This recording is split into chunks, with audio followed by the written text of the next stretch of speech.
तो देख रहा है ना विनोद, एगो भर्ती खत्म में नहीं हो रहा है तब तक दूसरा आ जा रहा है। तो बिल्कुल सही बात है फ्रेंड्स। बिहार के अंदर अभी देखिए, पहले आप लोगों ने सिविल कोर्ट का फॉर्म भरा, अब यहाँ पे पटना हाई कोर्ट की तरफ से वैकेंसी निकाल दी गई है। डेट तो खत्म हो गया फ्रेंड्स। अब जो आप लोग का डिमांड था कि कौन सी बुक बेस्ट है, तो यहाँ पे चक्षु प्रकाशन लगातार कुछ दिनों से जो भी पुस्तक निकाल रही है वो बेस्ट सेलर यानी कि सबसे ज़्यादा बिकने वाली पुस्तक साबित हो रही है। और क्योंकि यहाँ पे जो ये किताब छापती है ना फ्रेंड्स, वो आपको एकदम लेटेस्ट पैटर्न पे और जो एक्सपर्ट के अंडर में, मतलब गाइडेंस में किताब छापा जाता है, ताकि कोई मिस्टेक ना हो और आप लोग की तैयारी में कोई कमी ना रह जाए। तो यहाँ पे देख लीजिए, पहले लिखा हुआ है कि अकॉर्डिंग टू द 100% सिलेबस, ये गारंटेड है इस पुस्तक में। साथ में आपको 2350 बहुविकल्पीय प्रश्न मिल जाएंगे प्रैक्टिस करने के लिए। 30 प्रैक्टिस सेट अलग से मिल जाएंगे। और ये फ्रेंड्स चपरासी और अर्दली का जो पोस्ट है उसके लिए स्पेशल निकाला हुआ है। तो हिंदी, आपको इंग्लिश और मैथ इसमें कवर किया हुआ है, और पहली बार एग्जाम हो रहा है तो एक्सपर्ट के द्वारा बनाया गया ही बुक पढ़ें। ठीक है, कम प्राइस में लेना है तो आराम से नीचे डिस्क्रिप्शन में लिंक दिया हुआ है आपको, अमेजॉन और फ्लिपकार्ट दोनों का, वहाँ से आप खरीद सकते हैं। अगर आप जाके मार्केट से लेना चाहते हैं तो किसी भी शॉप से ले लीजिएगा, हर जगह अवेलेबल है। ठीक है, और यहाँ पे देखिए कुछ आपको मैं दिखा देता हूँ कि देखिए सिलेबस जो लेटेस्ट पैटर्न का वो सब भी इसमें शामिल कर दिया गया है। और उसके बाद विषय सूची, प्रैक्टिस सेट आप यहाँ से देख सकते हैं लगातार। कुछ लोग कमेंट करेंगे कि प्रीवियस ईयर, तो प्रीवियस ईयर हुआ ही नहीं है, तो आप लोग को क्या है ज़रूरत की बेस्ट बुक पढ़ने की, तो वही आपके लिए ये सबसे बेस्ट फिलहाल बुक है। इसको ज़रूर खरीद लीजिएगा और तैयारी करनी शुरू कर दीजिएगा, लिंक डिस्क्रिप्शन में है। चलिए चलते हैं बैक टू वीडियो। वैसे तो मैंने परसों ही आप लोगों को बता दिया था और कल भी बताया था, 2 नोटिफिकेशन दिखाए थे। तो खैर वीडियो थोड़ा लेट से बना रहे हैं क्योंकि व्यस्तता भी रहता है। तो यहाँ पे देखिए फ्रेंड्स, जो इसका नोटिफिकेशन है, लिंक है, सब कुछ अवेलेबल है। फॉर्म भी भरा जाना शुरू हो चुका है, तो ये मत बोलिएगा कि लिंक नहीं है, केवल पेपरबाजी है, ये सब चीज़ अच्छा नहीं लगता है। लिंक डिस्क्रिप्शन में डाल दिए हैं। नहीं आपको अगर वहाँ मिल रहा है तो सीधे jobswalebhaiya.com पे चले जाइए, वहाँ पे भी मिल जाएगा, वहाँ पे भी अपडेट कर दिए हैं। ठीक है, तो चलिए बताते हैं वैकेंसी कौन लोग आवेदन कर पाएंगे, क्या सिलेक्शन प्रोसेस क्या रहने वाला है, क्या सिलेबस रहने वाला है, क्या क्वालिफिकेशन रहने वाला है, सब कुछ आपको बताएंगे। तो थोड़ा अच्छे से बने रहिएगा। और डेली जॉब अपडेट्स लेके आते हैं, जेन्युइन वाली, फर्जी वाली नहीं। तो सब्सक्राइब करके बेल आइकन दबा लीजिएगा, क्योंकि जानकारी आपको जो भी पता है हम देते हैं बिल्कुल एक्यूरेट, और एकदम जितना आपको चाहिए उतना ज़रूर दे देते हैं। ठीक है, तो सबसे पहले देख सकते हैं पोस्ट का नाम क्या है। तो यहाँ पे देखिए, ट्रांसलेटर रिक्रूटमेंट एग्जामिनेशन 2022 एडवर्टीजमेंट। तो ये ट्रांसलेटर की वैकेंसी है। और अच्छी बात ये है फ्रेंड्स कि इसमें भीड़ रहेगी नहीं उस लेवल की, क्योंकि यहाँ पे पर्टिकुलर एजुकेशन डिटेल मांगा हुआ है। जो लोग उतना मतलब जो क्वालिफिकेशन मांगा हुआ है, विशेषता इंग्लिश को लेके मांगा हुआ है। तो चलिए आगे वो भी देखेंगे, पहले डेट देख लेते हैं। यहाँ पे देखिए 21 अक्टूबर से लेके 11 नवंबर तक आप लोग इसको आवेदन कर सकते हैं। ठीक है, और ये 13 तारीख को देख के कोई 13 तारीख मत समझ लीजिएगा लास्ट डेट। ठीक है, 11 तक ही आप लोग को आवेदन करना है। डेट इसका दे दिया है टेंटेटिव कि 8 जनवरी को इसका एग्ज़ाम हो जाएगा 2023 को। तो इस हिसाब से देखा जाए तो सिविल कोर्ट वाला भी एग्ज़ाम हो सकता है कि दिसंबर में ले लिया जाएगा, लेकिन हाँ उसमें जो है ना स्टेनोग्राफर का डेट बढ़ा है, तो इस कारण से थोड़ा बहुत चेंजेस देखने को मिलेगा। सैलरी तो गजब ही रहता है फ्रेंड्स। आप देखिए कोर्ट की वैकेंसी में वैसे बता दें तो सैलरी से लोग ज़्यादा मतलब रखते नहीं हैं, बहुत कमाई हो जाता है। ठीक है, तो यहाँ पे देखिए सैलरी है 44,900 से 1,42,400। ग्रेड बी का पोस्ट है, लेवल 7 का पेमेंट है, यानी आपकी सैलरी 75,000 से ऊपर आपको मिलने वाली है इन हैंड स्टार्टिंग से ही। ठीक है, और बाकी जो अलावेंस है, हाउस रेंट हो गया, गाड़ी वाड़ी का खर्चा, और बाकी फ्रेंड्स आपको बता दें जो HRA होता है, DA होता है, वो सब आपको मिलेगा।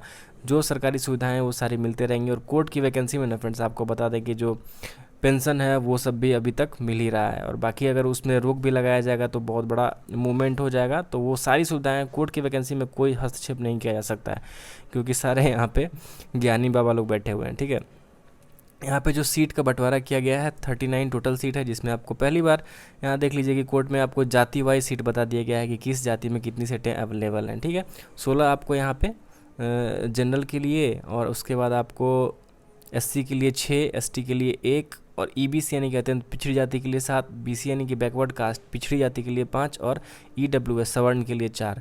और ये फ्रेंड्स महिलाओं के लिए जो आरक्षित है ये अलग से नहीं है। 39 में से 13 सीट केवल फीमेल कैंडिडेट के लिए। तो जो गर्ल्स कैंडिडेट होंगी वो लोग ध्यान दिया करिए बिहार की जॉब में, बस चकाचौंध में मत रहिए कि भारत सरकार कहीं आवेदन करेंगे, वहाँ पे मुश्किल है जॉब थोड़ा सा। हाँ, थोड़ा सा कम भी प्रिपरेशन है तो बिहार में करिए, 35% क्षैतिज आरक्षण है, आराम से जॉब लग जाएगा, ठीक है।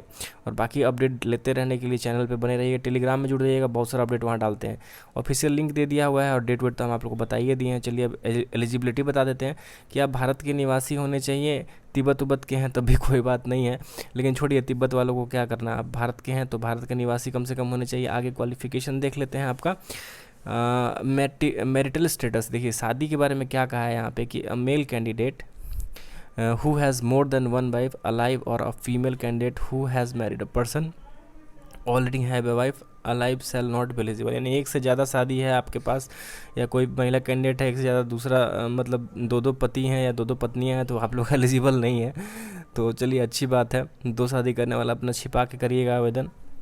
यहाँ पे एज लिमिट की बात करते हैं फ्रेंड्स, तो यहाँ पे देखिए एज लिमिट में जो है एक कैंडिडेट जिसका कम से कम उम्र होना चाहिए 18 साल, यानी कि 1 जनवरी 2004 के बाद जिनका जन्म हुआ है वो लोग आवेदन नहीं कर पाएंगे। बहुत अच्छे से समझा दिया गया कि 1 जनवरी 2000 बाद जो भी जन्मे हैं ना वो लोग आवेदन नहीं कर पाएंगे, उससे पहले वाले कर सकते हैं। सामान्य जाति के पुरुष अभ्यर्थी हैं तो 37 साल तक आवेदन कर सकते हैं। सामान्य जाति की अगर महिला अभ्यर्थी हैं तो वो 40 साल तक आवेदन कर सकती हैं। सामान्य जाति में फ्रेंड्स EWS भी सामान्य ही होता है, जो 10% का अलग से आरक्षण मिला है उन लोग को 36। BC EBC यानी कि पिछड़ी अति पिछड़ी के लिए 40 साल तक का यहाँ पे छूट है। वहीं बात करें SC ST मेल फीमेल के लिए 42 साल तक के लिए, और जो डिजेबल है उनको 47 साल तक के लिए, दिव्यांगों को, ठीक है। अभी आपको आगे इसमें क्वालिफिकेशन का कॉलम आ गया है कि कौन लोग आवेदन कर पाएंगे, तो ध्यान से समझ लीजिएगा कि आपका जो भी क्वालिफिकेशन है वो 1 अगस्त 2022 तक कंप्लीट हो गया होना चाहिए, ठीक है।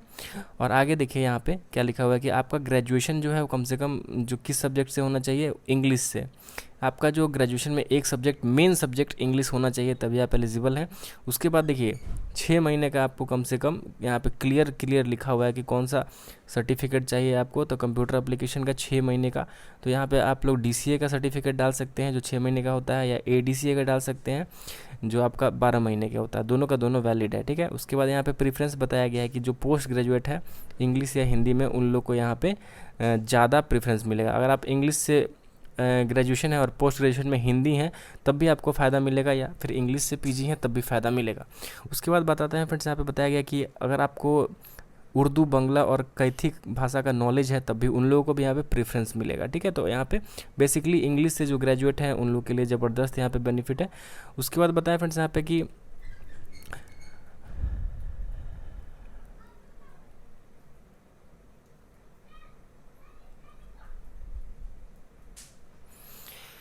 तो यहाँ पे देखिए फ्रेंड्स, NCC अगर आपने किया है तो उन लोग को अलग से विशेष प्रिफरेशन मिलेगा, यानी कि प्रीफर किया जाएगा उन लोग को। तो NCC का थोड़ा सा फ़ायदा यहाँ पे दिया गया है। अब चलिए आपको बता देते हैं रिजर्वेशन का जो सिस्टम है 16%, 1%, ये तो मैं आपको ऑलरेडी हमेशा बताता ही रहता हूँ, ठीक है। तो इसको क्या ही देखना। आगे चलिए आपको बता देते हैं कि सिलेबस का पार्ट क्या है। तो सबसे पहले देखिए मोड ऑफ सिलेक्शन जो आपका है, रिटन टेस्ट होगा। तो सबसे पहले आपका रिटन होगा, उसके बाद कंप्यूटर प्रोफिशिएंसी टेस्ट होगा, कंप्यूटर का टेस्ट होगा, उसके बाद इंटरव्यू होगा। 3 आपको एग्ज़ाम से गुजरना पड़ेगा, ठीक है। और उसके बाद यहाँ पे बताया गया है कि मिनिमम क्वालिफाइंग स्टैंडर्ड 40% मार्क्स कम से कम आपको रिटन में आना चाहिए, और कंप्यूटर टेस्ट में भी 40% आना चाहिए, और 30% मार्क इंटरव्यू में आना चाहिए। तो इतना ही नहीं लाना है तो कट ऑफ नहीं पार कर पाइएगा, उससे ज़्यादा लेके आइएगा तभी यहाँ पे पास हो पाइएगा, ठीक है। उसके बाद बताया गया कि एग्जामिनेशन का सिलेबस आपको नीचे मिल जाएगा, अभी हम दिखाएंगे भी। सबसे पहले यहाँ पे फीस देखिए, जनरल OBC के लिए यानी कि BC EBC EWS और सामान्य जाति के लिए 1000 का फीस है। बहुत ज़्यादा है लेकिन फिर भी ठीक है, जो लोग आवेदन करना चाहते हैं उनके लिए, जब पढ़ाई में कोई कमी नहीं होगी तो यहाँ पे अमाउंट देने में भी उन लोग दिक्कत नहीं करेंगे। SC ST और डिजेबल कैंडिडेट है उनको 500 रुपये लग जाएगा, ठीक है। आगे देखते हैं फ्रेंड्स, यहाँ पे आपका जो एग्जामिनेशन सेंटर है वो पटना, हाजीपुर और मुजफ्फरपुर में आपको यहाँ पे एग्ज़ाम होने वाला है। हर एक डिस्ट्रिक्ट में इसका एग्ज़ाम नहीं होगा, ठीक है। उसके बाद देखिए आपका कि बताया है कि सिलेबस वगैरह यहाँ पे आप पढ़िएगा तो कैसे कैसे आपका यहाँ पे अपॉइंटमेंट होगा वो सब भी दिया हुआ है, तो उतना लंबा वीडियो में समझाना अच्छा नहीं लग रहा है। सीधा आपको सिलेबस के पार्ट पे ले चलते हैं कि क्या क्या पूछा जाएगा। तो यहाँ पे देखिए इस रिटन टेस्ट के अंदर जो आपका तो यहाँ पे आपका ऑब्जेक्टिव टाइप क्वेश्चन है आपका इंग्लिश का 30, हिंदी का 30 और जनरल अवेयरनेस का 20। टोटल 80 नंबर यहाँ पे मिलेगा आपका। टोटल 80 नंबर का एग्जाम होगा जिसमें 32 नंबर जो लाएंगे वही क्वालिफाई करेंगे। उसके बाद आपको 15 मिनट का समय मिलेगा क्वेश्चन दोबारा से बांटने के लिए। और आपको हिंदी टू इंग्लिश ट्रांसलेशन का 60 नंबर और इंग्लिश टू हिंदी ट्रांसलेशन का 60 नंबर का मिलेगा आपको। टोटल यहाँ पे 200 नंबर का क्वेश्चन हो गया। और आपको कम से कम 80 उसमें लाने पड़ेंगे, ठीक है। तो ये हो गया आपका रिटन टेस्ट। उसके बाद कंप्यूटर का जो आपका होगा टेस्ट, उसमें word processing test on MS Word, ठीक है, कैसे वर्ड को प्रोसेस करते हैं एमएस वर्ड पे 10 नंबर का वो टेस्ट होगा। उसके बाद speed in spreadsheet on MS Excel में आपका कितना स्पीड है उसका 10 नंबर का टेस्ट होगा। और इंटरनेट का आपको कितना नॉलेज है उसका 5 नंबर का टेस्ट होगा। टोटल 25 नंबर का टेस्ट होगा, 10 नंबर इसमें कम से कम लाना है आपको। उसके बाद इंटरव्यू में आपका होगा क्या क्या पूछा जाएगा। Test of proficiency in Urdu Bengali Kaithi only for the candidates having proficiency, जिनको ये लैंग्वेज आती होगी उनको अलग से फ़ायदा है, ठीक है। तो इसीलिए बताया गया था कि जिनको जिनको ये भाषा आता है उनको थोड़ा सा बेनिफिट मिलेगा। तो आपको उसके बाद यहाँ पर रिटन टेस्ट का पूरा सिलेबस दिया हुआ है, इंग्लिश में क्या क्या पूछा जा सकता है, और उसके बाद आपको जनरल हिंदी में क्या क्या पूछा जा सकता है, जनरल अवेयरनेस में क्या क्या पूछा जा सकता है। तो कंप्लीट आपको ये चीज़ मिल गया। उसके बाद कंप्यूटर में क्या कुछ पूछा जा सकता है, इंटरव्यू में क्या कुछ पूछा जा सकता है, सब कुछ मिल गया। और इसका जो अप्लाई लिंक है हम डिस्क्रिप्शन में डाल दिए हैं। तो कंप्लीट यही वीडियो में आपको बताना था।